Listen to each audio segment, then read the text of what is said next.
Are gonna get crazy.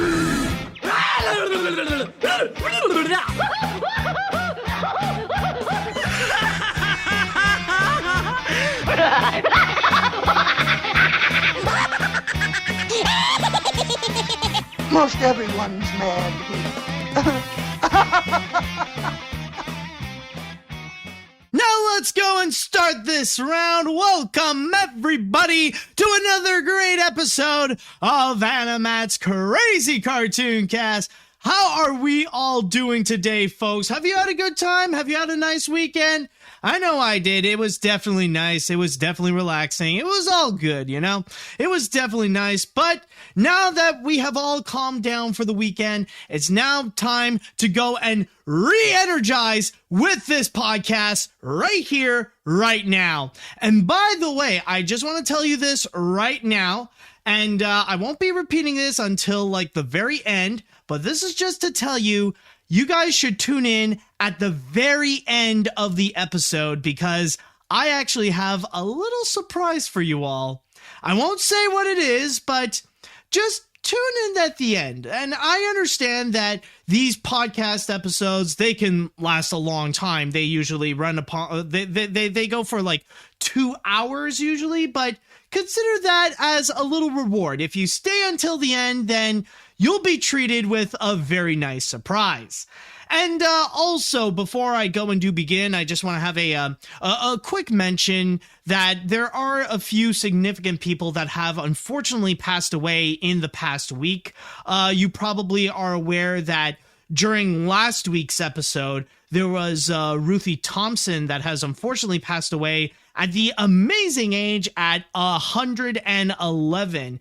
And this was a woman who previously worked at the Walt Disney Company doing several different jobs where she worked in several different areas, including screen painting and or screen cleaning or something like that. But she is also known as an ink and paint person where she worked from Snow White and the Seven Dwarfs all the way up to The Rescuers. So she was definitely known as a major Disney legend, and especially having the record so far as the oldest person ever to have worked at Disney at 111. So may she rest in peace.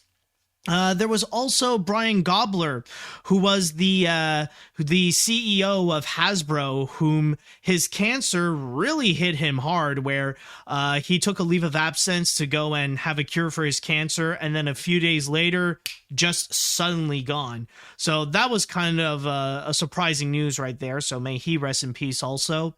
And finally, a few days ago, there was also the passing of a significant animation figure by the name of David DePatie, who collaborated with animation legend Friz Freleng in order to co-found DePatie Freleng Enterprises, whom you probably recognize back in the 1960s, where they were the ones who carried the legacy of the Looney Tunes, as well as also producing plenty of other commercials, TV intros like for I Dream of Jeannie, and also being the creators of the Pink Panther cartoons. Not necessarily the Pink Panther movies, but the Pink Panther cartoons that would come with it, or not that would come with it, but more like the cartoons that like run independently that come with plenty of other characters along with the Pink Panther. So just a quick shout out to those three people. May they rest in peace, and may their legacy live on.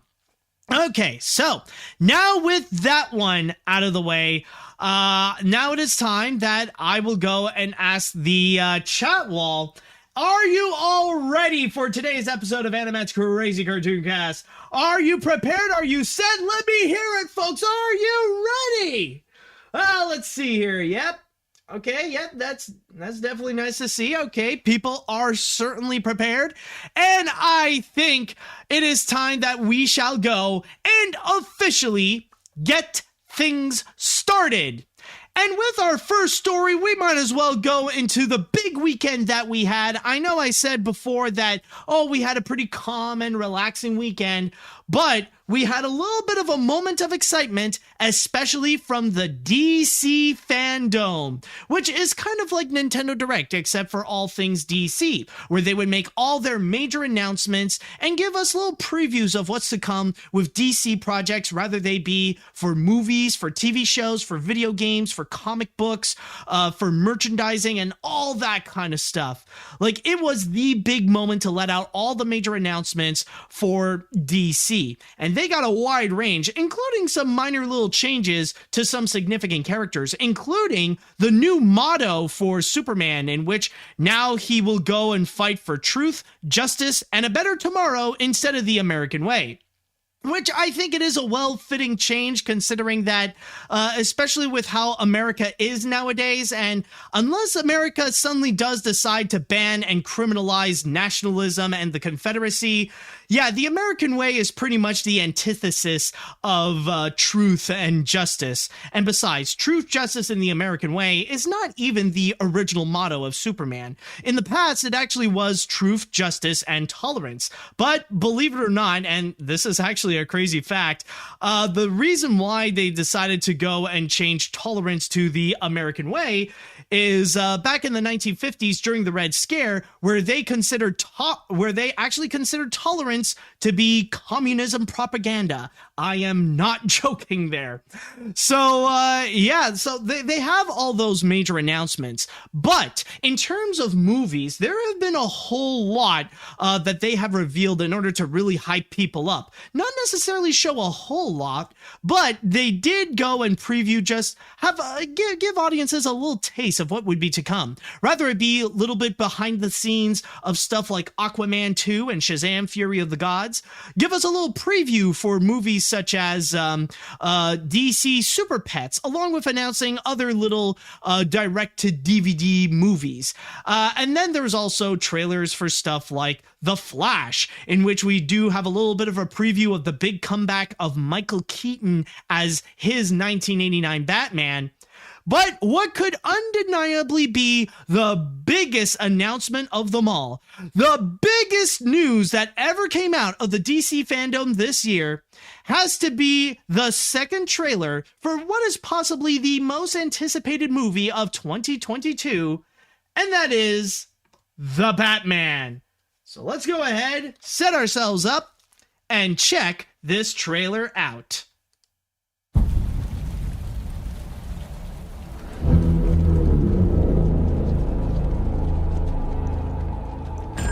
Police! Hands up! Stay still! Get out of here!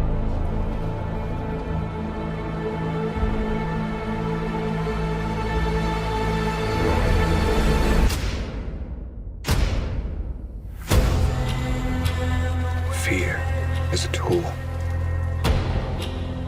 But when that light hits the sky, it's not just a call. It's a warning.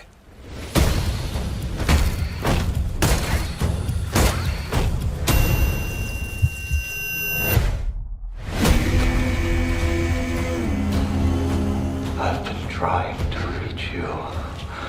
Find the gun! This is about a king, and Ritter's the match. I can take care of myself. If this continues, it won't be long before you've nothing left. I don't care what happens to me. It's only gonna get worse for you.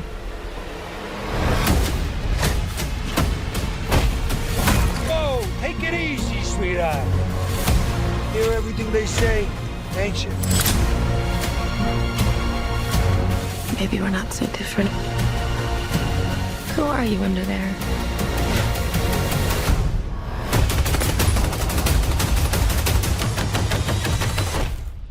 I'm vengeance.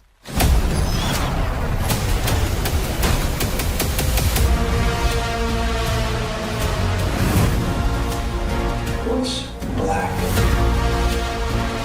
and blue and dead all over? You. Dear God.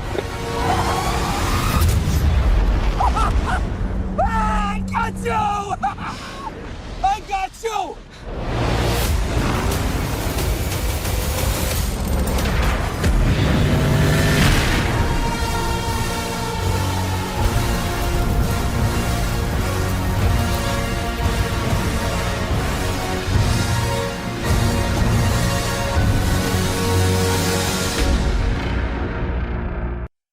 And that is The Batman, which is going to be coming out on March 4th, 2022. Now, I have previously talked about the first trailer when it came out several months ago, and I've already mentioned that I'm really excited for this movie, especially with the people who are attached to it. Not necessarily the actors, but more specifically regarding the director, Matt Reeves. I am a major fan of his works. In fact, I definitely adore the recent Planet of the Apes trilogy, especially the sequels with Dawn of the Planet of the Apes and War of the Planet of the Apes. I find those to be some of the best sequels or some of the best movies of the last decade. And honestly, it's like even those recent Planet of the Apes movies, I would actually consider it my favorite, one of my personal favorite trilogies. It really is that good. So seeing Matt Reeves taking his filmmaking skills that he already put onto those Planet of the Apes films, and now he's going to go and do that to make a Batman adaptation, that definitely got me excited, especially with the promise that this is going to be a Batman that's going back to his roots, where this is a Batman where he will be more of a detective and trying to solve crimes. And the first one, I will say it definitely did sell me onto the idea, especially with this interpretation of the Batman, and especially showing a lot of promise with Robert Pattinson playing as Batman. I think, like, so far from what we have been seeing in these trailers, he's been really nailing the role. But this time around, with this trailer that we do have right over here, what they are presenting is actually a little bit more different. Instead of really focusing on Batman, even though, like, yeah, they showed a good amount of him, like, fighting crime and, like, kicking bad guys' butt and stuff like that, this is really a lot more about introducing the villains. Considering the main villains of this Batman movie is going to be Catwoman, the Penguin, and especially the Riddler, where I guess you could say, or at least from the way that these trailers are framing it, the Riddler is going to be the main antagonist in which, like, a lot of these crimes are happening, and and Batman needs to try to go and solve these before the next big crime the Riddler would go and immediately do, while at the same time trying to deal with the Penguin doing his mob-like crimes. And then you also got Catwoman, who's kind of also like a part love interest, part seductress as well. And I could tell right now that with the roles that they have presented with those actors, they are really doing a solid job, and they really are selling in the idea of these characters that we already got their initial characters of who they are, they're selling it well. And not to mention, like, even the newer ideas of how they're presenting it, like, it already feels great. Like, we got Catwoman who is staying true to her role, where, like, she's more like an anti-hero, where at least she's giving out the feeling that she is like an anti-hero, where she really is seducing Batman in a way, like trying to be more of a lover, not necessarily be like a girlfriend per se, but try to be the lover of Batman, whom I don't think she realized yet that she is Bruce Wayne. But then there is also the Penguin, which I believe is going to be played by Colin Farrell. And so far, he looks like he's going to be a little bit more of a comedic villain. I'm not saying that he's going to be, like, really funny, but he is going to be the kind that, like, if there are going to be comical moments in the film, it will most likely be coming from the Joker, or not the Joker, sorry, from the Penguin. Sorry about that. I can't believe I made that mistake. But like there's even one little funny moment that's in this trailer, especially like when you have that ending part where like the Penguin did this little explosion, like right over here. I got you! I got you! Like, you gotta admit, that's like a little moment where, like, you would just laugh a little at that moment where it was like, yeah, I got you. Oh, crap, I did not get you. Like, that was a cute little moment. That was actually a little bit funny, but for the most part, the tone actually feels like it really is taking itself seriously. Like, I know nowadays, like, it's kind of comical to see, like, the dark and brooding Batman, especially when that has been massively butchered by Batman v Superman Dawn of Justice, as well as Justice League, or more specifically, Joss Whedon's Justice League, where they try to do that tone, but it got really destroyed and like has been made fun of ever since. But I feel like this is bringing back the more serious and dark and brooding Batman, but in a way that it actually feels fresh, in a way that it actually does work. And you do have a bit of that taste of that as well, even though I did say that a lot of the highlights here are regarding the Penguin, Catwoman, and a little bit of the why do I keep saying Joker? Like, the Joker is not even in this movie, and yet, like, I have this impulse to say Joker. I don't know. I guess when it comes to Batman, like, when you think about the villains, the Joker is always the one that, like, you would immediately think of the first. But yes, the primary focus is the Penguin, Catwoman, and a little bit of the Riddler. But then you do have a bit of like Robert Pattinson's Batman, where he's dealing with his struggles. Where, like, there's even one part where, like, he kind of goes a little bit into his conspiracy mode. Where was it? It's, like, somewhere in the middle or something like that. Like, you see the drawings on the ground or, like, writings, like, kind of, like, trying to see, like, where would be, like, some kind of connection. I'm trying to find it. I don't really remember where it would be specifically. No, not See You in Hell, not this part, but... There's got to be, it's got to be like somewhere, or maybe it's at the start or something like that. I don't know. Like, I'm trying to find, yeah, there it is. Hold on, back it up. Yes, right over here. Like, you see, like, this is kind of the, conspiracy, like, this is, like, we see Robert Pattinson right in the middle, right over here. And you see, like, he's trying to connect everything that, like, on the ground, like, No More Lies. And then you got Coulson, Mitchell, what is this? Renewal is a lie, Savage, The Sins of My Father, like trying to really understand everything, not just with the crimes that are being committed by the Riddler, but also trying to understand himself in a way. And even seeing how the whole Batman image and what he's trying to do, like, it really is corrupting him in a way. Like, even Alfred, this time played by Andy Serkis, is warning him that, like, if you continue down this path, it's going to destroy you. So, like, you even see concerns from other characters as well. But overall, I will say that with this trailer that we are seeing right over here, this definitely has me absolutely hyped. And at least in terms of the non-animation stuff that's coming next year, this is definitely amongst my list of, like, the most anticipated movies of 2022. And I'll definitely be excited to go check this one out. Excuse me. But so far, the things that they are presenting, they really are nailing it. Not to mention as well that this definitely looks beautiful. Like, honestly, I don't think I've been this excited for a Batman movie ever since The Dark Knight back in 2008. And it feels like it is going to recapture that superhero spirit of the Batman, but in a way that it also feels fresh. It makes me feel excited about the Batman all over again. So yeah, you could definitely count me in that I'm definitely hyped on this. I'm loving what I'm seeing so far. I love what the actors are doing. I love what the visuals are doing. And I love the direction where the story is heading with this. So I'm honestly really hyped for this. So if you guys are excited to check out this Batman movie, then keep in mind that it is going to be coming out on March 4th, on March 4th, 2022. Okay.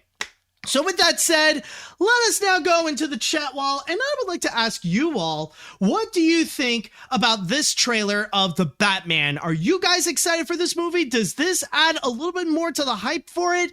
Or are you are you not as interested onto this version of Batman as much as some others? Let me know what you think on this.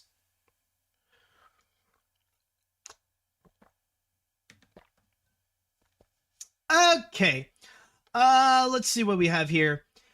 Even if I'm more of an MCU guy than a DC guy, though I did make an exception for the Suicide Squad, I honestly love this trailer. I like how they're playing up the mystery aspect. Robert Pattinson's a pretty good Batman so far, and the makeup on the Penguin is still top notch. So I'm definitely going to give this a watch. Also, are you sure the Batman is the most anticipated movie of 2022? Because the Chris Pratt Mario movie is right there.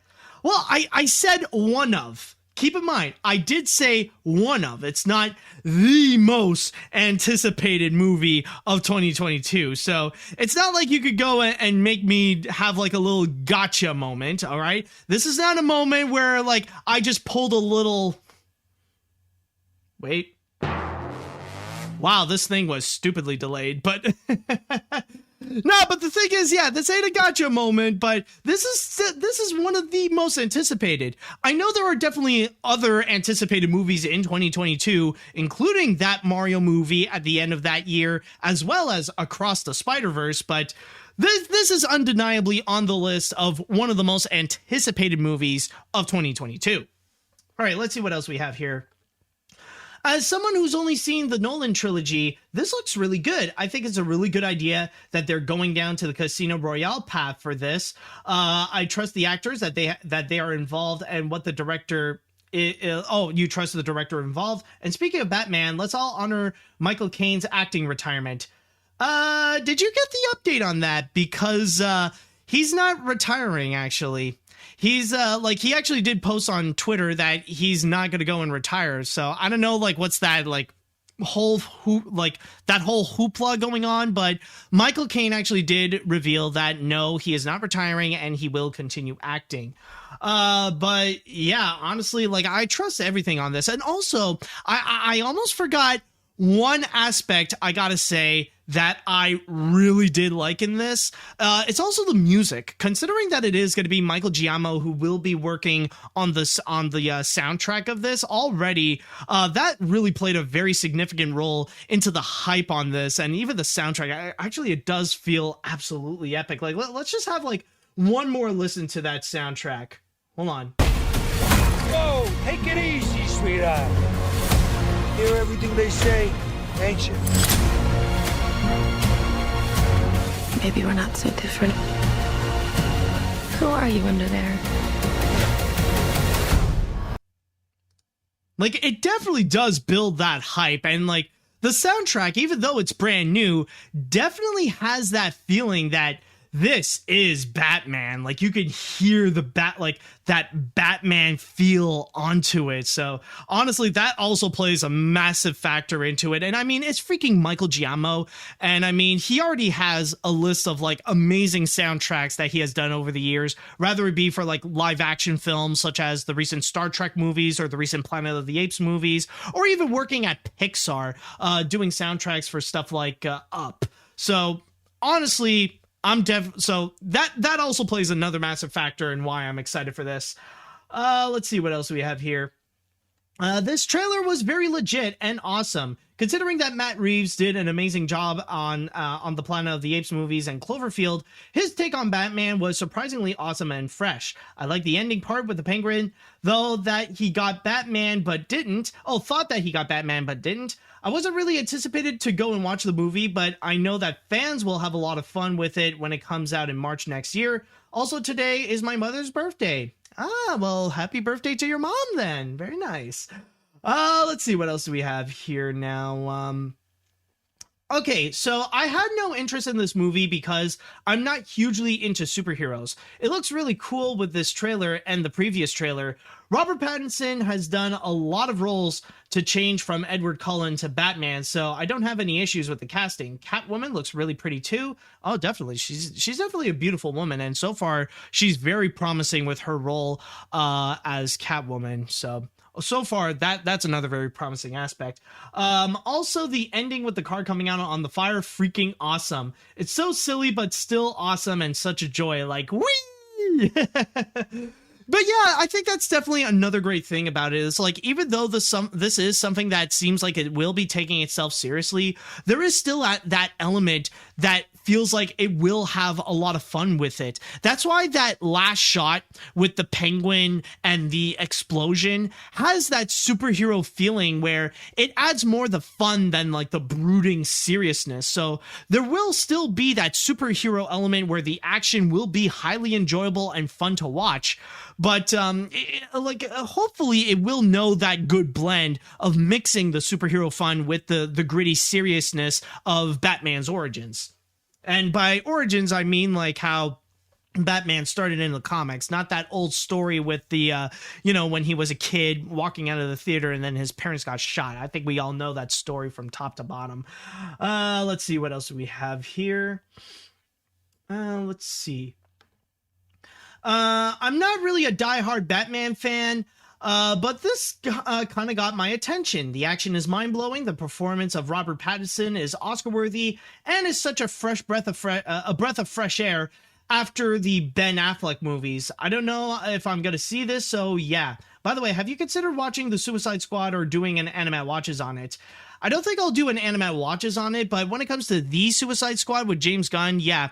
Eventually, I will be planning to go and catch up on the movies of 2021 that I have yet to see. I do have a bit of a list, but eventually I will actually put in the effort to go and watch them. Let's see. I'll read 2 more comments before we jump into the next story. So let me just see another one. All right, let's see. I didn't see it until you showed me the trailer in this podcast, and I tried to have a relaxing weekend and watch Ants on Blu-ray for the first time. Now that I have seen it, it looked really good, though I try to avoid many clips at the same time in order to come in blind with Matt Reeves' take on the Batman. Also, I bet Andy Serkis is having a good time right now after making Venom 2 a hit and now star as Alfred Pennyworth in the upcoming Batman film. Oh yeah, I think I think when it comes to Andy Serkis, he's doing pretty well for himself, as a filmmaker and as an actor. So, he's definitely reaping in the rewards. All right, so let's read one more comment now. Let's see. Did I read this one? I'll go with this. All right, what could I say? He's the Batman. When he's in the films, he's always the best. That depends. that depends on which movie you're talking about, because there are some times when Batman, he's not at his best. Let's see. Okay, not always, especially with Batman and Robin or Batman v Superman, but even in his worst appearances, he's usually the best things about the movie. All right, that's pretty much what I was talking about. Got a little too ahead of myself. Anyways, while I'm more of a Marvel guy than DC, I'll check this out as I adore many Batman media, including Batman the Animated Series, The Brave and the Bold, and the Tim Burton and Dark Knight movies. So yeah, it looks like so far people are pretty much hyped up and anticipated for this Batman movie. So once again, if you guys are excited to go and check out the Batman, then keep in mind it's going to be coming out on March 4th of 2022. And let's hope that'll be a time when things actually do get better with the pandemic, because honestly, I don't think anybody is ready for another godforsaken wave to screw up our schedules. You know what I mean?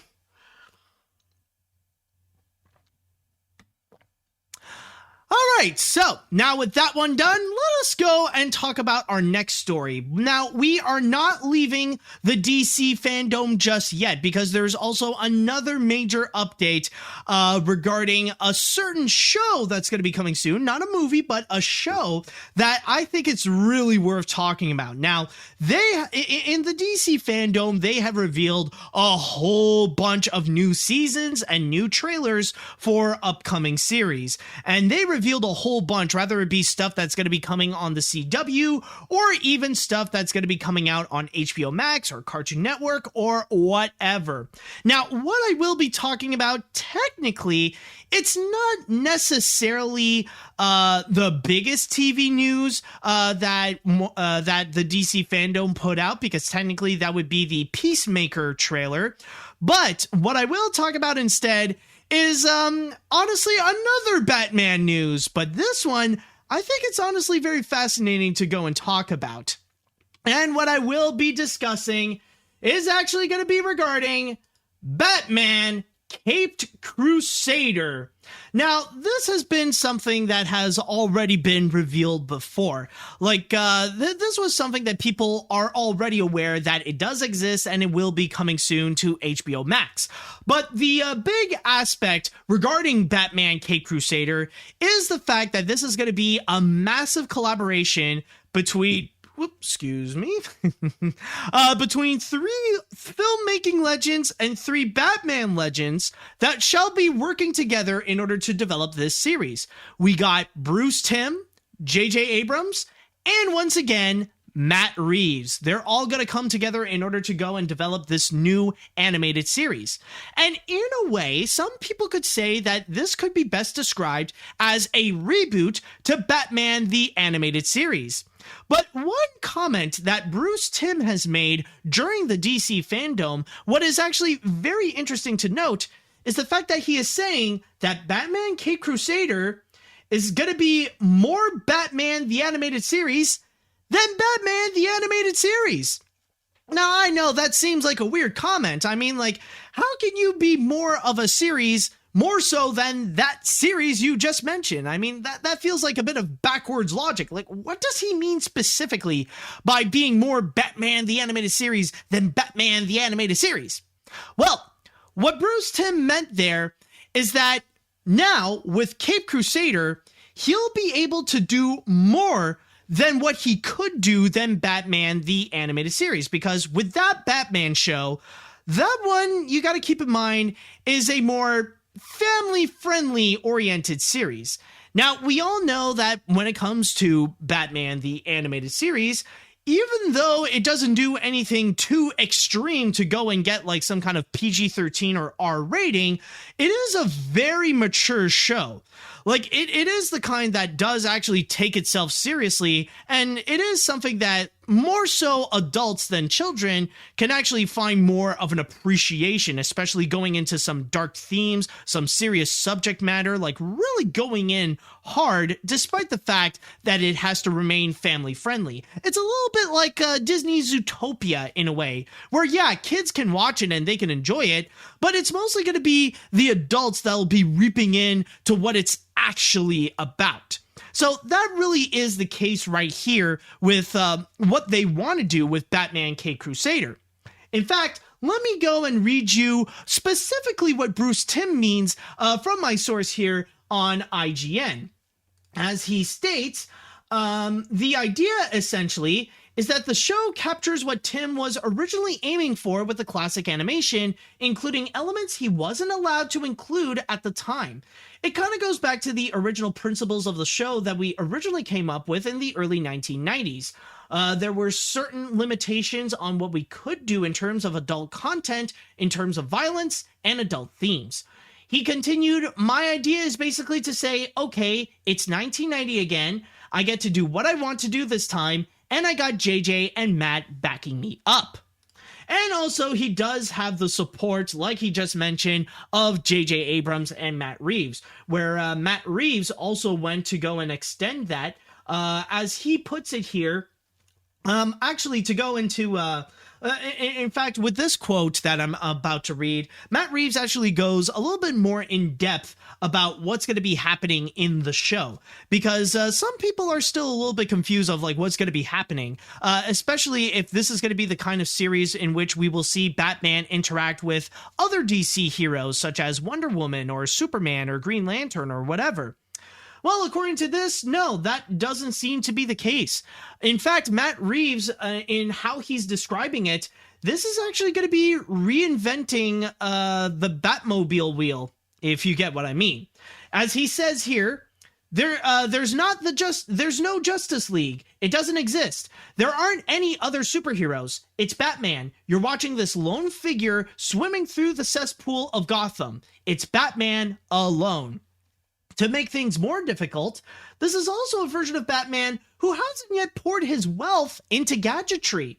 So he's going to be very low-tech initially. You know, as he develops as a character, we'll start introducing those gadgets, and the audience can see how he developed the Batmobile using different prototypes. That's part of the fun of this series, is we're finding him discovering these things that in most other Batman series they already were there. But then you might be wondering though, okay, so we're going to be rediscovering the elements of Batman, like how he found the Batmobile or how he became friends with Commissioner Gordon. But what about the villains though? Are they going to be the same beloved villains that we know from before? Are they going to be completely reinvented as well? Or are these going to be like the same villains that we know and love, like from the Batman animated series? Well, there is actually one comment that Bruce Timm actually did state about that, as he says, what this does is give us the opportunity to say, okay, the versions of Joker and Catwoman and Penguin, those versions that we did on Batman the Animated Series were really great and iconic.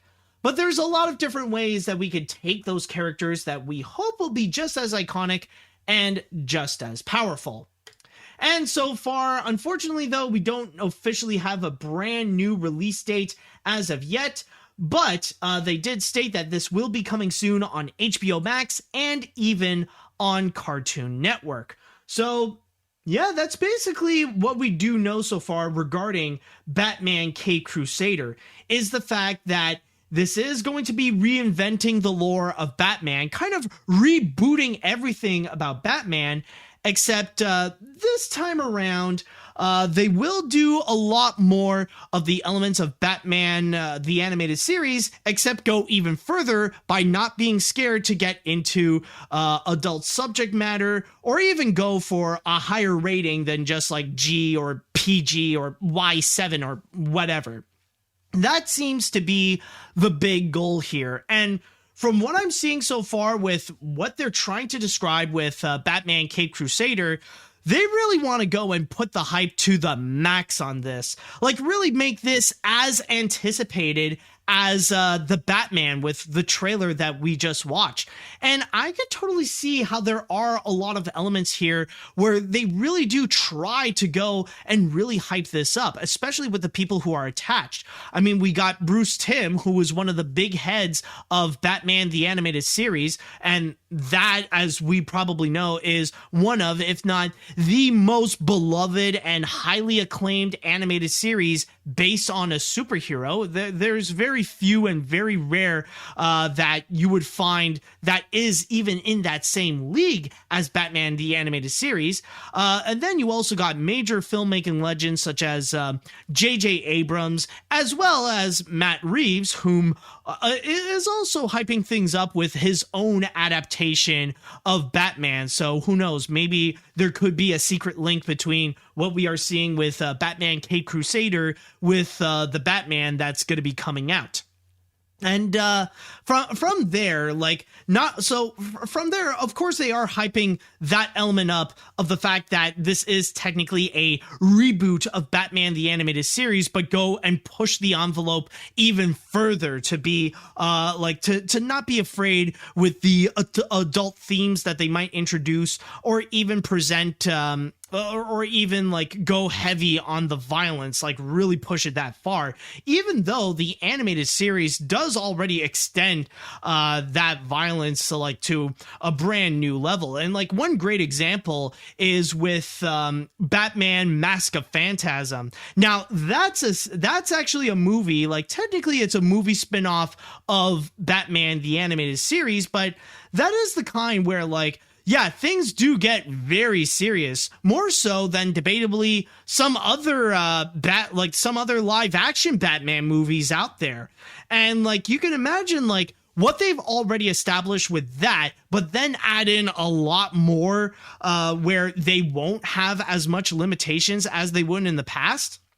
I can imagine that's going to be something that for many fans out there, they will absolutely be excited.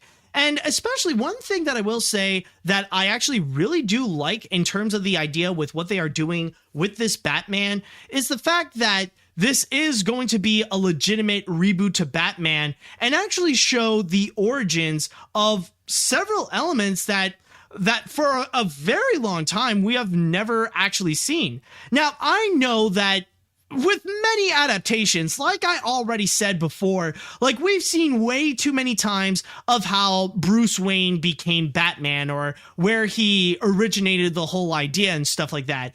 Like when he was a kid and walked out of the movie theater with his parents, or walked out of a theater or something like that. So they went in a back alley, and then suddenly some bad guy came in and shot Bruce Wayne's parents. Bruce is left alive, and from there, that's where he got his trauma and then became the vigilante that we know as Batman. That has been told so many times. I think like Batman's parents is up there in terms of repetitiveness as much as the Uncle Ben story with great power comes great responsibility and all that kind of stuff. But in this one, however, they're going to be looking to the origins that not many people actually do talk about, and that they do actually raise some good questions. Like, where did Batman get the Batmobile? Where did he develop his gadgets? Or like some other ones that maybe some people didn't necessarily think of, like how did Wayne Enterprises really get his fortune? I know that might be a story that has often been told sometimes, but we haven't never really seen it in action. Like, we've never fully dove into that story to see where that Wayne Enterprise fortune came from. And also even like the relationship between Batman and Commissioner Gordon. Like, how did that develop? Like, how did they decide to become friends? Because I can imagine how, like, at first there might be a little bit of complications between the police and Batman in the first place. So I can imagine how, like, at first Commissioner Gordon and Batman weren't immediately besties when they first met. So with all those elements, yeah, I think it's actually a great idea where you would dive into the origins of those elements, like to really get into how Batman ultimately became the Batman that we know today. Even though this is going to be a bit more of a different version of Batman, this is technically, well, they state it's like a 1940s Batman, but still, like, a lot of components will be about how Batman became the Batman we know today, as well as like how Batman, like especially how Batman encounters the villains. And I think that's going to be another thing that I'm sure a lot of people will be very anticipated about. In fact, like, when it comes to many of these different superhero adaptations, that's often the most exciting thing, is to see how these villains get adapted, or what will be the new version of like the beloved villains. And especially with Batman, who has a very well-known and beloved roster of villains, from Joker to Penguin to Catwoman to Riddler to Scarecrow to Bane to Poison Ivy to Harley Quinn and many more of these characters. How are they going to go and come back onto this adaptation of Batman? That's always the most exciting thing when you would see these adaptations of Batman. And I'm sure like the hype will definitely be on when it comes to this one, because I could see that like maybe some people will demand for some familiarity, like the elements that we are familiar with when it comes to like Batman the animated series. We want some of that to come back. But then again, you do also have to go and change things up in order to fit in the narrative of Batman Caped Crusader. So I think that's also going to be a major thing that people will be excited to see in terms of this Batman series, is how they are going to change things up in terms of the villains, or how they are going to present the new versions of the villains. Because I think as much as people are excited to see this new Batman, people will definitely be excited to see this new Joker. But then again, all this is nothing but talk. And so far, it really is just hype, because so far, the only thing that we have seen so far from Batman Caped Crusader is this poster. And that's all it really is. It's nothing more but a poster. We have yet to actually see a trailer of it or even a little clip or anything like that. It really is just this poster. So the mystery is still out there when it comes to Batman Caped Crusader. And if it really is as hyped up, or if the hype is worth it, especially with what Bruce Timm is trying to develop, or what J.J. Abrams and Matt Reeves is trying to convey to the audience, is it really going to capture the hype that they are promising? Because you got to keep in mind, they want this to be the next Batman the Animated Series. And that's a very high bar that they are setting themselves on, especially when they are promising that technically it is going to be more Batman the Animated Series, more so than Batman the Animated Series.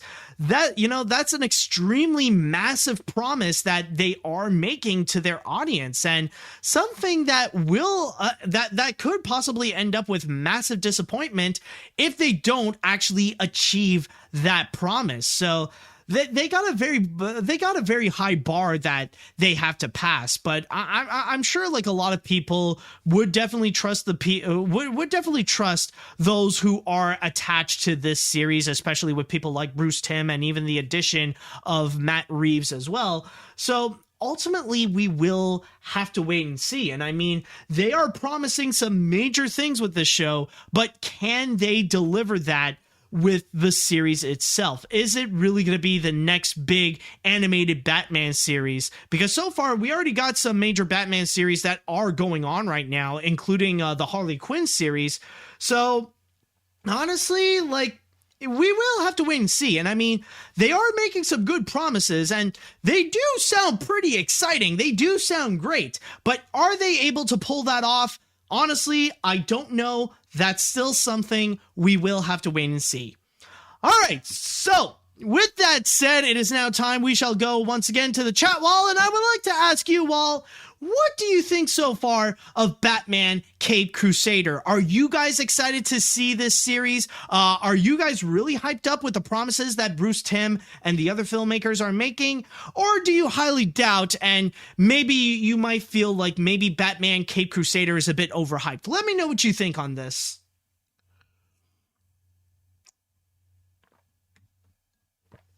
Okay, let's see what we got here. Even if we have just the cover art for now, I'm sure a lot of Batman fans could get into this. Capitalizing on old nostalgic fan favorites are becoming more mainstream with stuff like DuckTales, and even recently with Nickelodeon All-Star Brawl with characters like Reptar and Ren and Stimpy into the roster, and even Evo attempting to bring back Marvel vs. Capcom 2 into the competitive scene. It really goes to show that people do care about old nostalgic properties and their fan base. Oh, absolutely. I think nowadays, like, nostalgia has become an extremely powerful tool, and that's exactly why we are seeing all these reboots and all these remakes that are happening both on the big screen and even on the small screen, and on streaming services, because nostalgia is extremely powerful, and most importantly, it's extremely profitable. And there are times when it can work, like with the DuckTales reboot, or there are times when they can not work as well. And then there are times, of course, like probably for the most part, a lot of these remakes would be a little bit mixed. Like, I've often heard a lot of mixed feelings regarding the Rugrats reboot, for example. And from there, you can imagine, yeah, there are definitely a lot of shows and a lot of movies that are being remade and rebooted in order to capitalize on that nostalgia. And and considering that something like Batman the Animated Series is considered very nostalgic for many people and has often been regarded as one of the best animated series or one of the best animated superhero series of all time, of course, eventually there will be a time when Warner Brothers would try to go and reboot that show. Maybe not directly reboot it or bring it back, but at least find a way to like create a spiritual successor to make it feel like Batman the Animated Series. Let's see what else we got here. The series definitely seems like it has a lot of potential, and it definitely seems like the series could try to take Batman into a different direction than other animated Batman series. However, if they are going to bring back the Joker into the series, they have to bring back Mark Hamill. However, I am a bit concerned with J.J. Abrams' involvement with this series, considering he doesn't have the best track record with handling already existing properties. Rise of Skywalker, anyone? Yeah, that is true.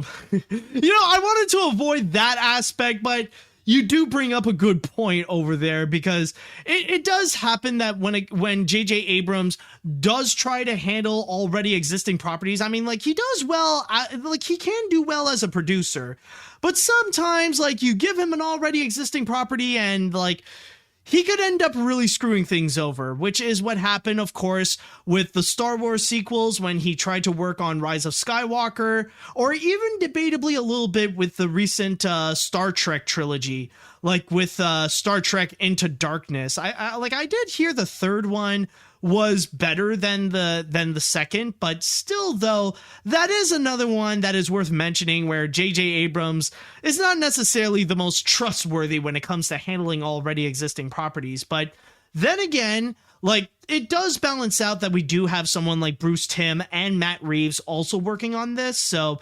hopefully that will make things a little bit better, and we do hope that we do get the good J.J. Abrams working on this, and not the Rise of Skywalker J.J. Abrams to be involved with Batman Caped Crusader, if you know what I mean. Let's see what else we got here. The way they're gonna make this new Batman animated series looks very interesting. But my question is, will they bring back the original cast from Batman the Animated Series? I was kind of hoping if Mark Hamill will be able to reprise his role as the Joker and Kevin Conroy as Batman. Anyways, I'm actually pretty interested of how Batman got the Batmobile and his gadgets, and maybe they could give out the real origins of the Joker, Catwoman, and the Penguin. I'm looking forward to this. Yeah, honestly, when it comes to the voice actors, I'm just going to say right now, like, I could be wrong, but I highly doubt it. I think they're going to go and find a brand new cast in order to make this new Batman series. I mean, yeah, it would definitely play into the major nostalgia factor if they would go and bring back people like Kevin Conroy and Mark Hamill. But then again, Warner Brothers has already done that on several occasions, some of which did not really work. Like, a great example would be the Killing Joke movie. Remember when they really tried to hype that up, even to the point of bringing back Kevin Conroy and especially Mark Hamill, who previously stated that he wanted to retire from the Joker? Yeah, that did not necessarily work as great as many people would hope it would. So by that point, I mean, it is still possible they would bring those people. But then again, at least in my opinion, I highly doubt that they would legit go in that direction. Let's see here. Even though I haven't seen Batman the Animated Series, but hopefully they would have Danny Elfman back as the orchestra player somehow, because I love the intro of Batman the Animated Series, but let's just hope this series brings back the nostalgia of the series. But I wish they do bring back Spectacular Spider-Man someday. I hate it when they cancel stuff right away, but hope this will be good. Well, I mean, that's a Marvel thing. I don't know if DC can do anything about that, because they got Batman, they don't got Spider-Man, and let's be honest, the whole complications with the copyright of Spider-Man and, like, who's got the rights to what, it is still confusing to this day, so I don't know. It really is up to either, like, Disney, or it's either up to Sony, but yeah, it's just we're at the point where, like, when it comes to the copyrights of Spectacular Spider-Man, it's just really too complicated to know, like, who can do what, really. All right, I'll just read two more comments before we jump into the next one. Let's see. Didn't watch the full 1992 animated series, and I did watch the Phantasm movie, but I still admire the art style and a few villains created for this installment. They must bring back Mark Hamill for Joker, otherwise it won't garnish a big audience. Also, if this is a really serious project, make it 2D, not that weird CGI mix like in Batman Ninja, even though it was awesome. No, I think honestly, like, they would do I think for the most part, with many of the Batman series that we have been getting so far, including a lot of the animated movies that came out directly on DVD, I think they will keep this 2D. I wouldn't be surprised if they'll go into the same direction, or at least in terms of the craftsmanship, they'll go into the same direction as they did with the Harley Quinn series. But honestly, that I'm not 100% sure. We'll have to wait and see on that. Finally, one more comment. Let's see. I've never seen any of the animated Batman series, but this sounds pretty cool. I like the team behind it, and the premise seems quite intriguing, but I do have to wonder if the themes they're going to go into are going to be in regards to Batman as a vigilante, since I've seen him go through similar phases in 2016 and 2012, and 2008 and 2005 and 1997 and 1995 and 1992 and 1989 and that weird one in 1966. If you get the reference, you win a fish. Be careful with it. I borrowed it from some dude named Lou. Yeah, I got it there. I understand the reference. Hold on a sec. Yeah, I do have it right here. So I do have one question for you. Where's my fish? I do get where you were going with it. Now, where is my fish? I know for a fact that it is a reference to this. So where the fridge is my fish? Oh, and some people are saying it. Yeah, that they're getting it as well. And some people are even writing whack. Like, are you trying to pull a Monty Python and just do a fish slapping thing? Hold on a sec. Yeah, just need to put this back. There we go. Yeah, and now I'm just seeing more comment. Someone did plan this. Oh, damn, I must have left it in the diner on 3rd Street. Ah, man, Lou's gonna kill my pet goat. I'm glad we're having fun so far. But yeah, honestly, there's a lot of promise with this series, but let's hope for the best that maybe, just maybe, we will see something great with Batman Caped Crusader.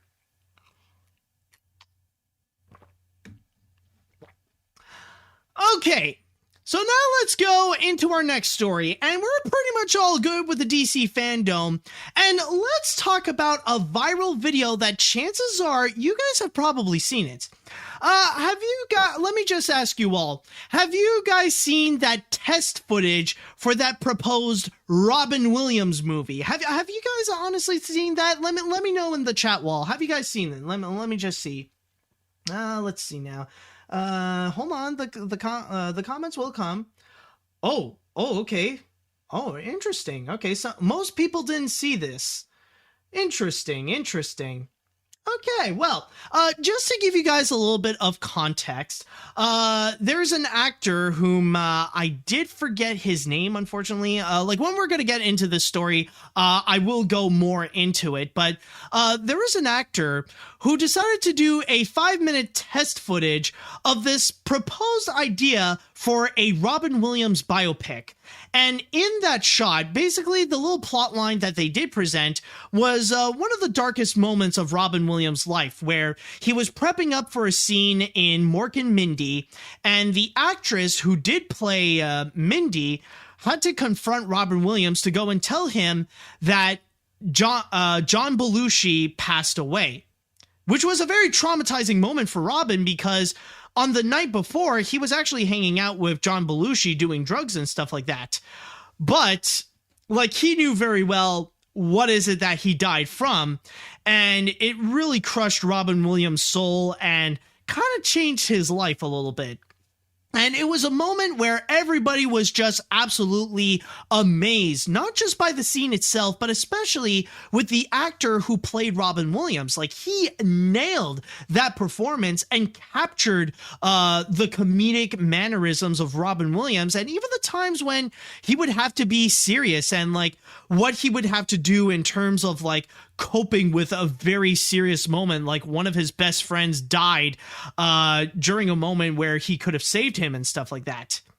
However, there are times when people are taking it a little too far with that viral video, and that is especially the case when it comes to sharing it with Robin Williams' daughter, Zelda.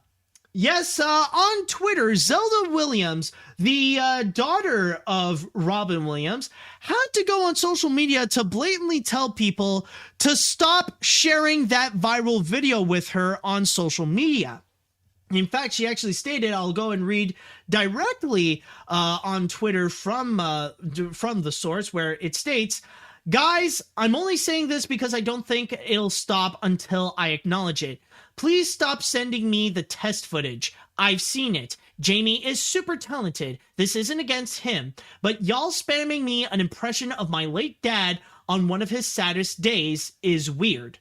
And to give you a little bit more, to go into more of a detail of what this scene is about. In fact, this article on CNN actually describes it best.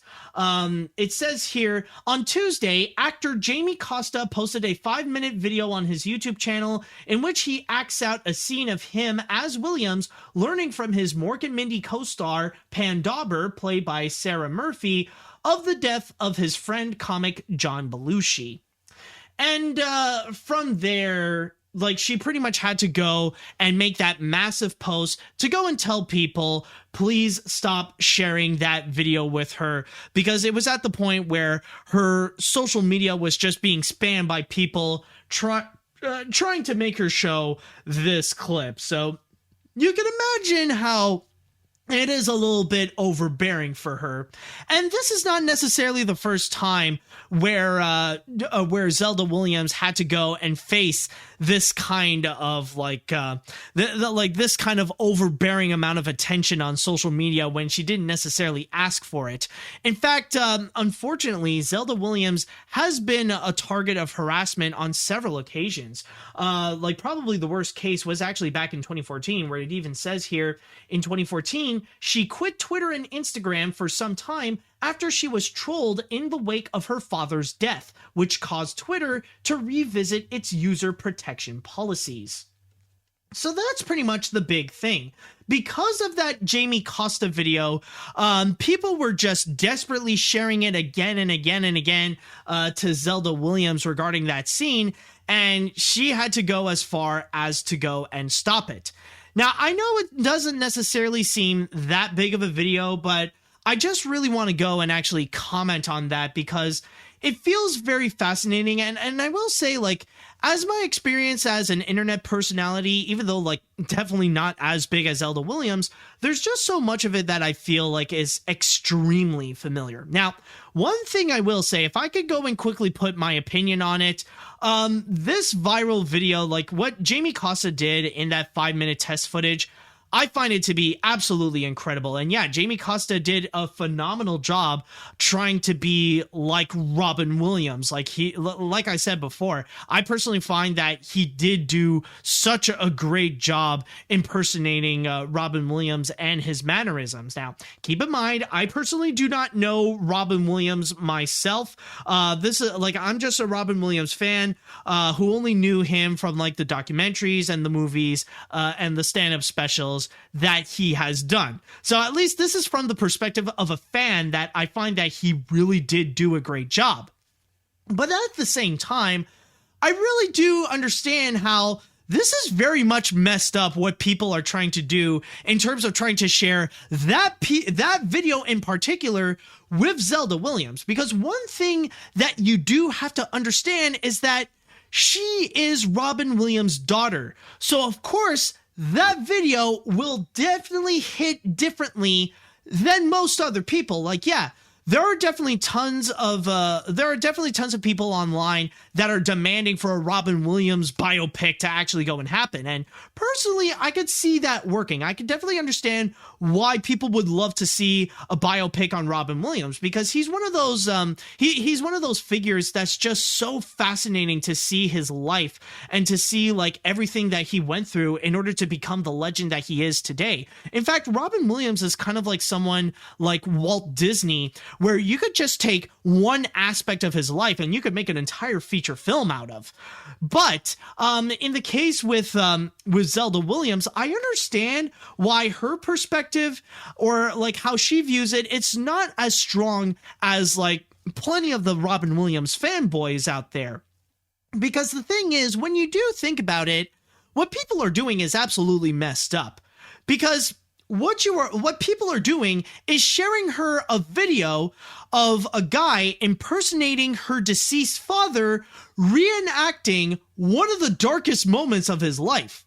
So you could totally bet that for someone like Zelda, that would absolutely be something that would be more awkward than it is something that would be entertaining, or see that as like, oh, this is a great idea. Oh, he did a great job. This is beautiful. So yeah, I can imagine that, like, it could be a little overbearing to see that video, and like it would definitely hit an emotional chord for her. And this is not to mention how people on a regular basis would go and share that to her, like not just hundreds, but like thousands of times, like thousands upon thousands of people would go and spam her social media account trying to make her watch this Robin Williams video that she has already seen. Like, it's guaranteed that she already saw it. She doesn't have to see it thousands of times for every time someone would go and share it. You know, she doesn't owe you like a comment to say, thank you for sharing this video. Oh, it's great. I agree with you. This is beautiful. This is a great tribute for my dad.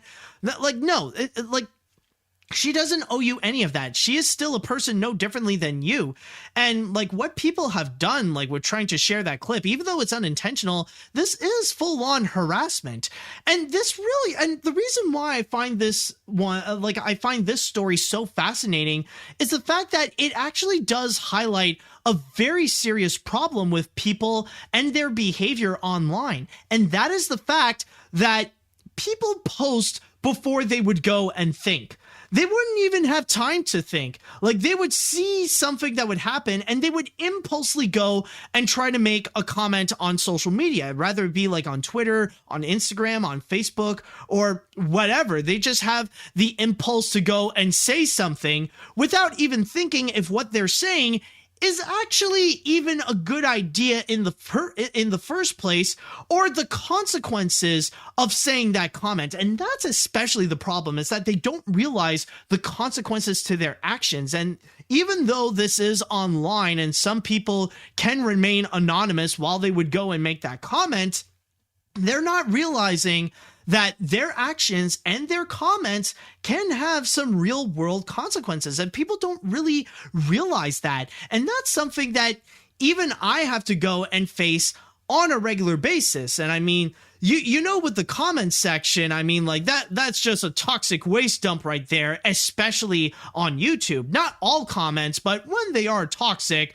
they are like Chernobyl levels of toxic. And that is why this year I kind of vowed to just stop looking at the comment section altogether. Like, there will be those rare instances where maybe I'll check out, but that's why I got a bunch of moderators to go and help me out to weed out plenty of the bad ones, because yeah, the ones that can be negative or that can be harsh, like, those are from people that they don't realize the consequences to their actions, or especially even care about the consequences. But yeah, like there are some that can legitimately hurt, or that like they can like put a damper on my day or something like that. Like, trust me, I would end up being clinically depressed if I would go and continuously read the comment section or try to do the moderation of the comment section myself. Like, it would be that bad. And for any aspiring YouTubers and stuff like that, I highly recommend that you go, or like already established YouTubers, please, I highly recommend that you go and get some moderators for the comment section to help you weed out those bad comments, because sometimes they can be they could truly be a true pain, and like some of the worst parts of being a YouTuber. So I'm very thankful for the moderators that I do have. But yeah, like, and that, like, not only do I have to go and face that, but there are even times, like, I am aware even my own fans can reach that level of stupidity. I am aware that even my fans can actually go and act before they think, where they need to impulsively make a comment every time I would go and make a post, or every time I would go and make a video. And that really does increase the chances of them ended up trying to, where they would end up saying something stupid, and I had to go and intervene and actually go and call them out. Like, I had to go and say, hey, what the hell are you doing? You just said something stupid. How about you quit it? And I mean, they're not fun. It's not fun for the person receiving the comment. And I mean, it's not fun for me, but I knew it had to be done because these people need to be reminded that, hey, sometimes you don't have to comment all the time. And sometimes these people will try to use their conditions as an excuse for saying those stupid things. Like they would say, well, I can't help myself making these comments because I have ADHD. I have autism. Yeah. Maybe you're autistic. Maybe you have some kind of like, well, a mental condition. I wouldn't say mental disorder, but you'll probably have some mental condition. But that doesn't mean you're freaking stupid, okay? It's not that you're autistic. It's the fact that you're being stupid online. And some people, they just feel like they need to force themselves to comment all the time. And like, I had to go and intervene. And that's the sad truth with the internet, is that there are some people that they don't think when they comment. They don't think when they go and make posts. All they do is just go and like make a comment, like just push the comment, whatever is in their mind. They have to go and express it on social media. And we are pretty much at the point, especially nowadays, when misinformation has become increasingly dangerous, rather it be political or especially medical when it comes to this pandemic. Like trying to say, like saying something before thinking about it, if it's a good idea, has become very dangerous. And it is something that we need to go and discourage and start to really call out more. And especially in the case with Zelda Williams, like I really do feel sorry for her. And I do understand what she's going through, like by going through this entire situation of like people just impulsively trying to tell her to check out this video, despite the fact that like if they just put in a little thought, they would realize, you know, maybe someone has already sent her that. Like chances are, considering it's about her father, maybe someone already made her aware that this did exist, or or considering that it is about her father, this already does exist. And it's unfortunate because, again, like I said before, Zelda Williams is unfortunately one of these people that that is pretty commonly faced with a lot of harassment online. And I know there are going to be a lot of people who would want to disagree with me or try to say like I'm wrong on this. But let's face facts, people. The fact that she is a bisexual woman with a prominent platform on social media, that does play a very significant factor. That fact alone plays a very significant factor onto why she's being continuously harassed online. So yeah, I definitely do feel sorry for her that she's being bombarded with all this. Like even for someone like me who definitely did enjoy that Jamie Costa video, like I think it really is a bit of a step too far to even like try to show it to Zelda Williams. Like not even I would go and do that kind of thing because again, that's kind of messed up. Like you were like, imagine if someone would go and show you a video of someone trying to impersonate a parental figure who passed away that you were very closely connected with, trying to reenact a scene that is considered one of the darkest moments of their lives. You wouldn't necessarily be cool with that. So overall, I just wanted to highlight this story because it does have a bit of an important moral to say, think before you act. Before you would go and write down a comment, rather it be on social media like on Facebook or Twitter, or even if you're writing right now on the chat wall, think before you go and make your post and try to consider all the consequences. Like think of the consequences to your actions. Think about how the receiver of that comment would feel if you would go and say that. Like, yeah, there's a lot of thinking that you would have to do, but it's kind of necessary before you would go and make that post. That way, you'll be a lot more considerate and you won't go and it will be less likely if you would go and spread misinformation because that kind of impulse is the reason why we would end up with so many conspiracy theories, with rumors, or with a lot of misinformation being spread. Because it really is because of people like these that would act before they think. So really, the moral of this story is just think before you comment. So with that said, I would like to go into the chat wall and I would like to ask you all, What do you think about this whole controversy with Zelda Williams telling people to back off when it comes to, okay, maybe that's a little too harsh to put it, but what do you think about Zelda Williams telling people to stop spamming her social media with like all this Robin Williams posts? Do you think it's do you think she's right in this? Do you disagree with what she's done? Let me know what you all think on this.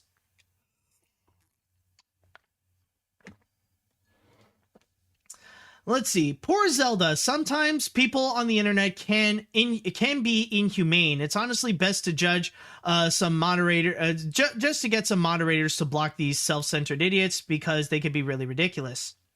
Oh, yes. And one thing that I would like to add, by the way, one thing that I just want to go and quickly mention is the fact that the crazy thing of all this is that because Zelda Williams actually made that comment to tell people to stop, this is actually something that she would get harassment for. Like in the past few days, Zelda Williams did legitimately get a whole bunch of harassment from people, basically gaslighting her, saying that she's in the wrong to tell people to stop continuously spamming her spamming her social media with this. And that's kind of like, that's another dangerous element when people would like, not only that people would just impulsively comment before they would think about it, but they would also have that Karen-like attitude or that Karen-like mentality of the customer is always right, thinking that they're not the problem as anyone else. If you don't like my actions, then that means that's your problem. And that is honestly very dangerous, especially when it comes to interacting with people. I mean, it's insane. It's insane to think how people do not necessarily like the way that people act when they are in real life and how they act in social media. It's like two completely different people, and it's ridiculous. And like, it's crazy how people really let out their inner Karen on social media, thinking that, oh, because it's online, oh, there are no consequences to my action. Nothing will happen to me if I do this. It's honestly ridiculous. It truly is. And I just find that so insane that some people would even think that Zelda Williams is in the wrong to tell people to stop spamming her with that video when it's actually about her father during one of his darkest times. Seriously, that's just freaking messed up. All right, let's see what else we got here. Let's see. So Zelda has every right to not want. Zelda has every right to not want that scene shared to her. She's not angry at the actor or the biopic. She's just annoyed and frustrated with people showing it to her. She knows that it's one of the worst moments of her dad's life and that it affected him forever. It's her father. Maybe it's not out of malice, but that still doesn't change the fact that you are sharing this with his daughter and she saw it. Honestly, I only wish Robin could have lived to see his daughter's role as Kuvira on Korra. Yeah, and I mean, this is not just, this is the kind of behavior that's not just when it comes to Zelda Williams with that Jamie Costa video. This is honestly something that commonly happens all the time. Whenever there is a video that is related to a person, then you know there's going to be like a whole bunch of people that will continuously spam them with that particular video. Like if someone would go and make a comment about a YouTuber and that video suddenly gains traction, of course you're going to get like hundreds of people that will go at that person and try to get their attention as much as possible to continuously spam them with that video. I should know that has actually happened to me in the past. You probably remember about that past Yoshi player video. Like, you have no idea when back during the start of 2018, I have been spammed again and again and again for weeks of people trying to show me that video when, like, one is often enough. I already knew the existence of it, but that didn't stop people from trying to spam me with that video, either on social media or the comments of my YouTube channel. So I understand that, and it's unfortunately a behavior that people have, where if you see a video that is related to a person, they will go and continuously spam it. And again, that's the kind of behavior that people will have in order to go and like they would go and act before they would think. They would just impulsively just share that video. All right, what else do we have here? Jamie Costa's the name of the Robin Williams actor. I remember seeing an old video in which he did a variety of Robin Williams quote back in 2014, soon after Robin's departure. I thought he was spot on, so much so that I was hoping he would be the genie in the 2019 live action film instead of Will Smith, and I would love to see a Robin Williams biopic, but because of what happened with Zelda, I best respect her wishes and not do anything further with this. And I just want to say right now, the truth of the matter is that a Robin Williams biopic would not happen for a very long time, as much as it would be a great idea. And I do agree, I would love to see a Robin Williams biopic. That would actually be cool. The truth is, it ain't gonna happen because it actually states on Robin Williams' will that no one can do that. In his will, Robin Williams did actually specify that no one should do any form of impersonation of him, rather it be in movies or TV shows or anything like that, for the next 25 years. Like, no one can be like Robin Williams or try to impersonate Robin Williams. Like, yeah, Disney would be allowed to use archived footage of Robin Williams while he was recording for the genie in Aladdin. They can do that. They can do that fine. Like, that's okay. But afterwards, like anything else, like trying to add on to like the genie character or try to make a Robin Williams impression, not many people are really allowed to do that, or at least for commercial purposes. So I just want to highlight the unfortunate reality of that. Let's see what else we have here. I have yet seen the viral video, but I honestly feel really bad for Zelda Williams, seeing how she's been through so much, even right after Robin's death. As you said, people need to think before they post and consider the consequences of what they say, and as such, Zelda gets my full sympathy. But I guess we need something to lighten up this little, I found a fish! Anyone still wants the fish? Oi, mate! I still want the fish! He's got the fish, people! Get the fish! We need to get the fish. He's got the fish, people. Ring the bell. He's got the fish. Just wanted to lighten up the situation, because that would be something that Robin Williams would do. All right, let's see what other comments we got. Hold on a sec. Where are we? There we go. Some people on the internet really seem to be lacking either self-control or common sense. I have seen the video yet, but certainly feel sorry for Zelda, who has to endure being told about one of the worst moments of her deceased father over and over and over again. Also, as someone who does have autism, let me just say that having certain disorders like ADHD, Asperger's, and autism is no good excuse to be this stupid. Exactly. And I mean, yeah, it might look bad on my end, but I just want to say right now that I will not hesitate to call out anyone who would go and make some kind of stupid comment, even if they would be like a devoted fan. If you said something stupid, I will call you out and try to tell you to just shut up. Because seriously, there are some people who are too stupid to have a keyboard. Let's see, I'll read one more comment before we go and move on to the next story. Let's see. I didn't see the viral video, but that one has just gone too far. I felt pretty bad for Zelda Williams. The fact that people are harassing her was a huge zoinks, if you know what I mean.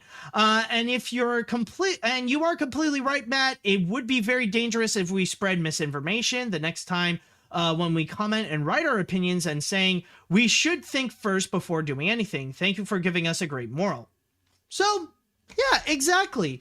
It's just something that you guys need to consider. And again, this is the big moral of this story here. You got to think before you post, because you never know if you're doing more harm than you are doing good. Rather it be to the person that you want to send the message to, or to pretty much the situation that you are discussing about. So just thought I would go and mention that.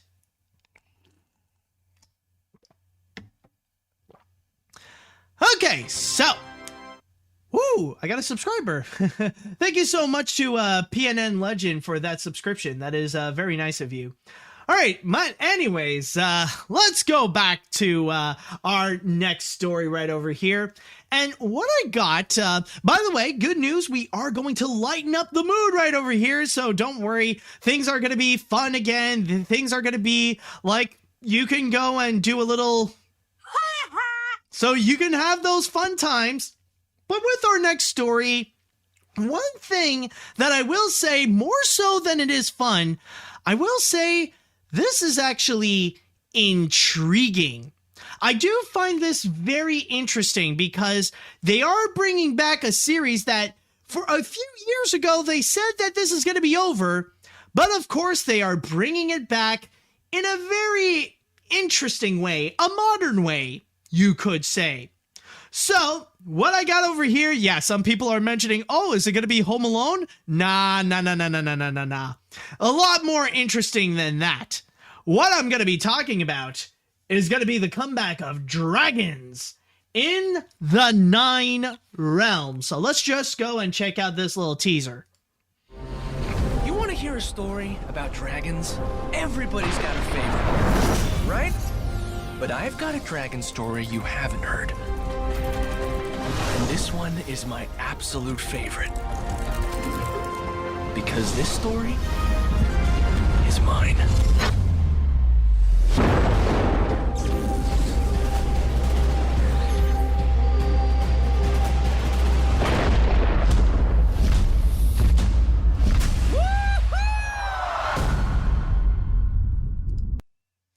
Yes, folks, it's a very short trailer. It's about like half a minute long. But what you just saw there was the trailer for the upcoming animated series, Dragons, the 9 Realms. And yes, this is a new series from How to Train Your Dragon. In fact, if you want to know a little bit more info of what we have just witnessed here, let me go and read you from my source here on Animation Magazine, where it states about what this is all about. Set 1,300 years after the events of How to Train Your Dragon, dragons are now just a legend to the modern world.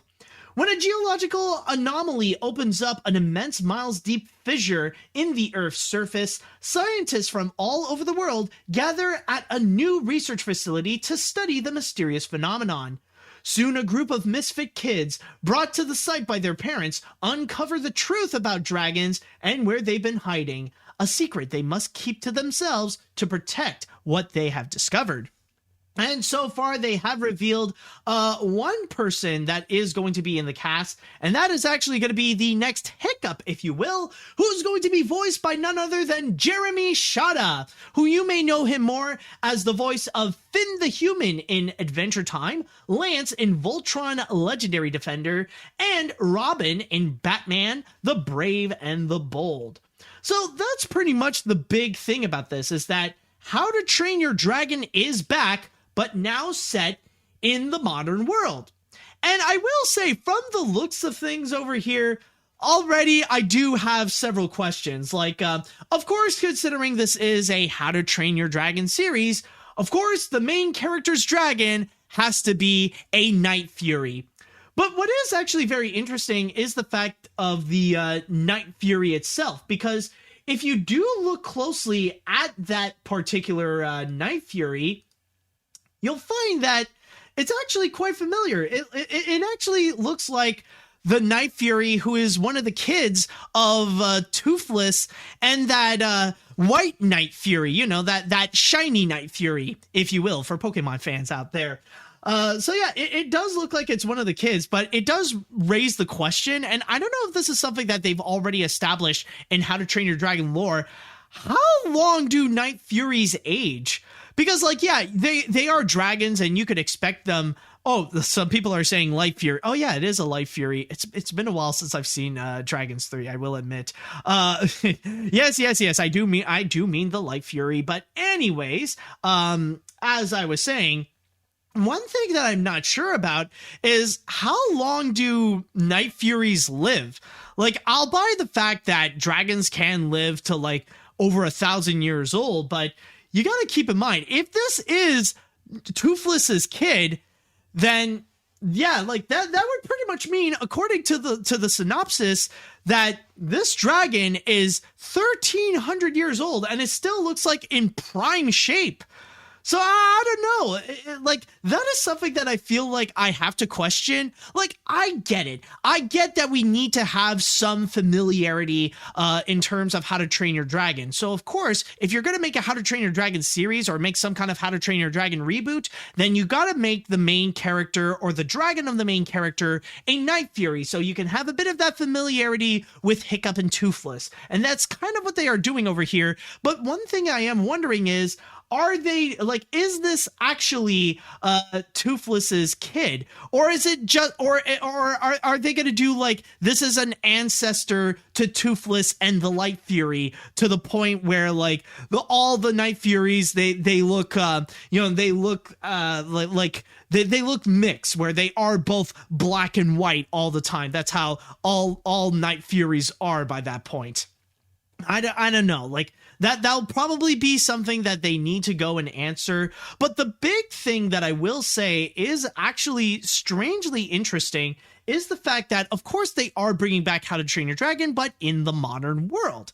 Now, it's funny to mention how, like, technically the whole big deal about How to Train Your Dragon: The Hidden World is that it's supposed to be the grand finale of the How to Train Your Dragon franchise. This is supposed to be the big finale of the plot line with Hiccup and Toothless. I mean, sure, technically there was that Homecoming Christmas special that aired after How to Train Your Dragon: The Hidden World, but still, technically we should be at the point where the whole narrative of Hiccup and Toothless is supposed to be done, meaning that we should be done with the How to Train Your Dragon franchise.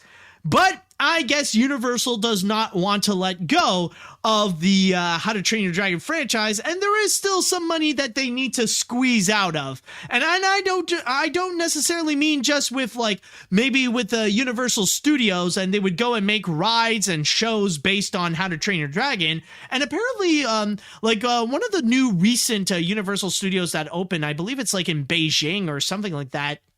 They actually opened up a How to Train Your Dragon show, and apparently that one is said to be absolutely phenomenal. So just thought I would go and quickly mention. But considering that technically, like, it's supposed to be done, yet they want to go and make more, which is why now they're going to do one set in the modern world. And that, I will say, I don't, like, for me personally, I'm not sure. Is it really worth trying to bring back the How to Train Your Dragon franchise and bring that to the modern world? That just seems a little bit weird, and it seems a little bit confusing. That's like if you want to do the same thing with Shrek. Like, you want to bring Shrek into the modern age, like some kind of magical spell where suddenly Shrek and Donkey and Puss in Boots and the rest of the gang, they would all suddenly be magically teleported onto the modern world. It seems like it would be that kind of similar feeling. It just, I don't know, it feels out of place, because How to Train Your Dragon does establish itself to be in this medieval world, or to be associated, like, How to Train Your Dragon is a franchise that's heavily associated with Vikings and dragons, where, like, you got the time of the Vikings, and that's when they would have dragons. And you know, that really does help really put in that storytelling lore onto it to really enhance that storytelling immersion of the fact that it's kind of like telling us a fairy tale of like a grand story with Vikings and dragons and how they used to hate each other, but now they collaborate, and seeing a society of Vikings and dragons collaborating together to be as one and create this entire civilization. You know, like there is this magical, unique immersion, this unique world that's going on. But now trying to bring that to the modern world, that I'm not 100% sure. I don't know if that really seems like something that would be a good idea. And it just feels more like Universal trying to really cash in and squeeze every ounce of money they can get from this one particular franchise. And not to mention, like, especially with the plot line that they are presenting with,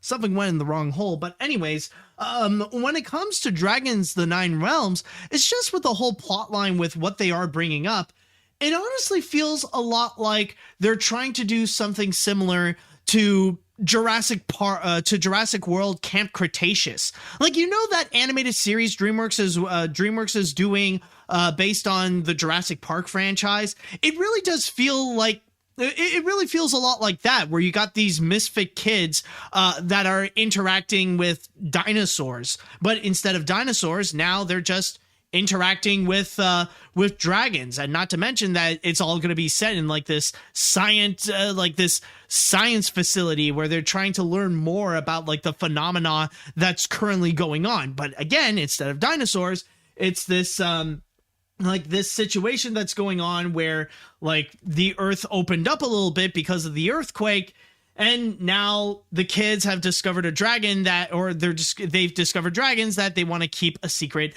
to their parents. I don't know. Like, for me, I just don't know if this really is an idea that is worth pursuing. And especially that right now, like, we do have Camp Cretaceous that does have a similar plot line and is already seeing some significant success so far. Like, I will admit, it's already becoming more successful than even I anticipated it to be. But I don't know. For me, I just feel like there's just something off, and it kind of leaves a little bit of a bad taste in my mouth of really trying to bring back How to Train Your Dragon in that sense. Now, one thing I will give it credit, though, is that in the teaser trailer, one thing that I do like to see is that they got more new ideas for dragons. And that's something that I thought is really cool. Like, you do see, like, on the sides where they would show, like, the ideas of what they would have for a new dragon. Like you got this big one with a mountain for a horn, that honestly, like this one, it reminds me of, I forgot his name, but this reminds me of a Pokemon. Like, this is one of the new Pokemon that came out in Sword and Shield. Like you know, the one that's like a turtle but has this big horn. You guys can fill it in. You guys can fill it in the comments or in the chat wall. You probably know which Pokemon I'm talking about. The one that looks like a turtle and he has a horn. Dreadnought. Yeah, exactly. Like, we got the How to Train Your Dragon version of Dreadnought. Like, he looks exactly like that. And then you also got this two-headed dragon. Like, he does look familiar. He does look the same as like one. Like, he does look like a mix of the already existing dragons that we got. The one that like would continuously spit fire, and the two-headed ones that like would either spit out gas or would spit out spark. So like you got those dragons. Like, those designs are actually pretty cool. And then we would get another one happening, which is right over here. Like, we got a long-necked mini dragon, and then on the side, of course, we do have another Night Fury, of course. So at least, like, that's one benefit of this How to Train Your Dragon series, is the fact that we are getting this, and some people are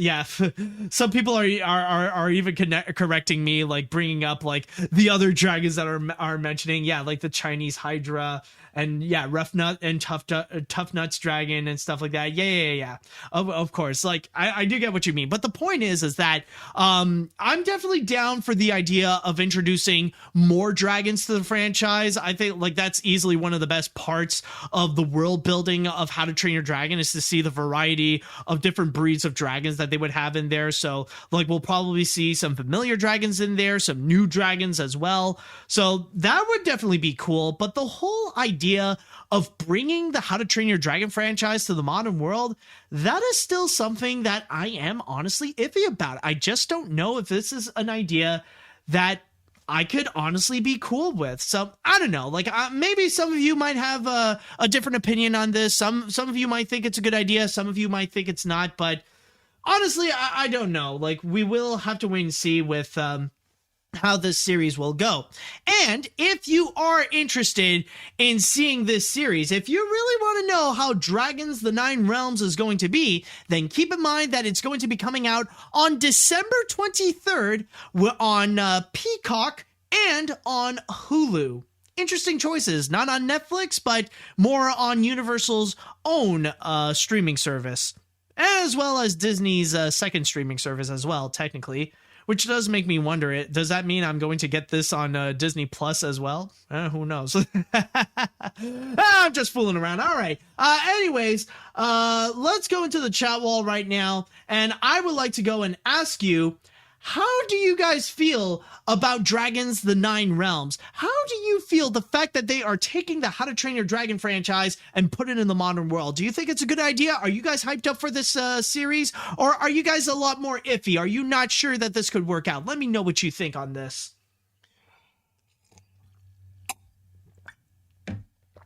Okay. Let's see what we got here.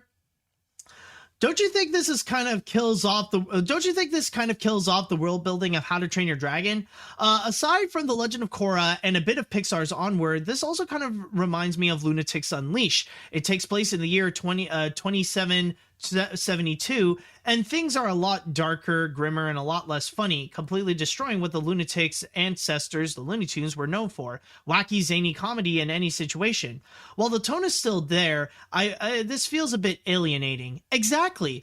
Like, I feel like bringing dragons to the modern world, it really destroys like a significant factor of How to Train Your Dragon in the first place. I mean, it's not just about the dragons, but it's also about the world of Berk. You know, it's about like, it's about this Viking civilization where they learn to coincide with dragons. And that's what makes that's a significant factor into the identity of How to Train Your Dragon. And losing that, I feel like it really is losing a major part of his identity. So honestly, I agree with you there.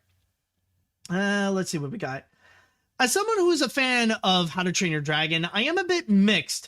On one hand, I am happy to see Universal is still interested in doing new things with How to Train Your Dragon, but on the other hand, I'm unsure about taking place in the modern world. It kind of reminds me with what My Little Pony: A New Generation did, where it takes place many, many years in the future and has modern technology, so we'll see. Also, I do think the dragon is Toothless and the Light Fury's kid. Again, if that's the case, like that's something that is honestly something that the series really needs to explain. Because I don't know if this is really a thing that the How to Train Your Dragon franchise has really talked about, the longevity of or the lifespan of a dragon, especially for a Night Fury, considering that they have mentioned that Night Furies are extremely rare. And for a while, we have often thought that Toothless was the only one until the Light Fury came in. So that is something that they really need to go and answer questions. Or, I mean, considering how long they live, are we actually going to see Toothless in this series? Who knows? Let's see now. As someone who enjoyed the 3 How to Train Your Dragon movies, I'm not entirely sure. On one hand, I'm interested in the idea of seeing this fantasy world actually having advanced into the modern era, and I do enjoy the How to Train Your Dragon series in general. On the other hand, this doesn't exactly feel like How to Train Your Dragon, and I don't think I don't think that engage with the setting so far. This is still a teaser though, so who knows? My opinion might change once more information is revealed. Yeah, exactly. I mean, you never know if maybe like they'll put out a full trailer and they'll give you a bigger picture of what this series is going to be. So by that point, maybe it will give us an idea if this is an idea that is worth pursuing or if it is worth watching or not. But yeah, I mean, I'm in the same spot as you. It's just, I don't know if I would be on board with this kind of idea. I mean, like, yeah, we're getting dragons, but we're not getting Berk along with it. Let's see now. What else do we have here? The trailer doesn't have much, the trailer doesn't leave much to the imagination, but in regards to the storyline, not a fan. I really like the Dragons movies, but this gives off major 2011 Smurf movies vibe, though it's clearly going to be, clearly it's not going to be that bad. So this is going to be a pass for me. If I want to watch a series set in the modern day that focuses on Norse mythology, I think I'm just going to stick with the Thor movies, except Dark World. Again, this show looks bad, but not that bad. Yeah, exactly. And one